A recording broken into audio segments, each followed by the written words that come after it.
Hey guys, I'll be doing a few videos for Artworks resin. This is my favorite resin. It can be easily purchased in Canada and in the United States.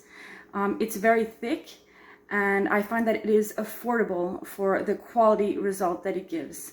It goes really well with pigments and paint in it and whatever stuff or additive you like to add to your resin, and it also gives a very clear finish. It's my favorite one. So I'm going to start off by showing you guys my setup for when I do resin.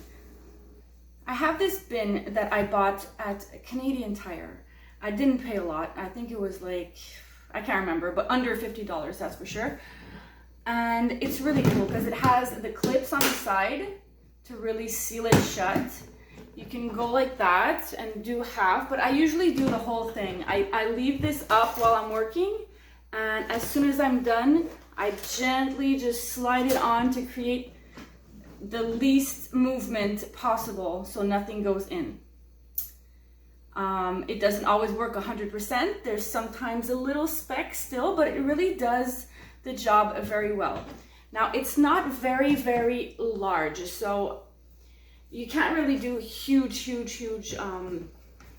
artworks with this, but let's say you go like that.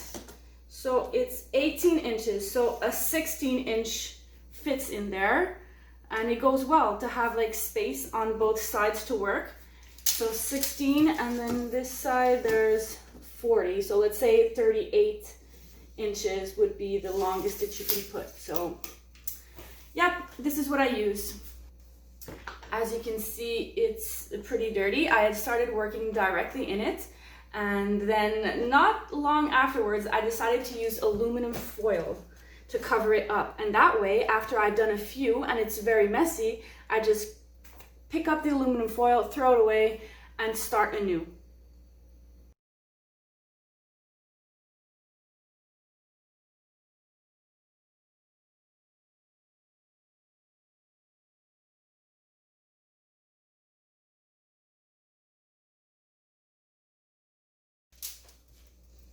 There, and that's what you're going to be seeing as a background in my videos. This is what I use, so it's perfect.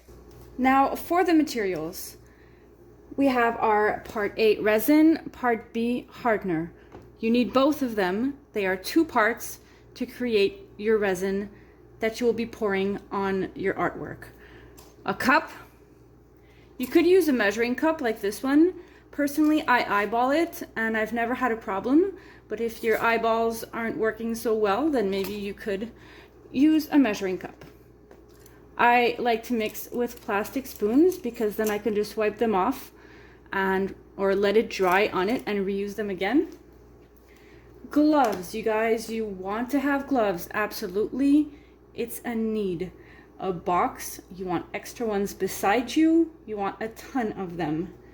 You must have gloves on when you're working with resin. Put them on even before opening it up. Next is the torch. So I have a MelyD torch here, which I find works really well. This is filled up with butane fuel that I like to have near me when I'm doing my resin in case this empties out and I need more during the process. You need this to pop the bubbles in the resin to have a perfectly clear finish. The painter's tape is to put in back of either my canvas or my wooden substrate that I'll be putting resin on, because that way when the drips fall, they fall onto the tape underneath, and it's easier to remove everything with the tape. You just heat the tape and remove it. Toothpicks are to pick out little pieces of lint or hairs or whatever that falls onto your resin while you're doing it, while you're applying it. You only have a certain amount of time before you have to stop picking at your resin, and each resin is different. Some you will have, you see here it says 30 to 40 minutes work time. Past that, you don't go in and plucking anything with your toothpick because you will ruin your finish. The only thing I'm missing here is a mask. Beware, some people are highly allergic to resin, and it is much recommended to wear a mask to protect yourself in case you get a reaction, or even if you don't get a reaction. And lastly, I have some rubbing alcohol here. This is what I use when I sand my resin and I'm going to apply a new fresh coat. Then I will clean it off with rubbing alcohol, but you don't absolutely need this. This is the result from sanding and clear coating this older piece that I'll be showing you in my next video. Stay tuned.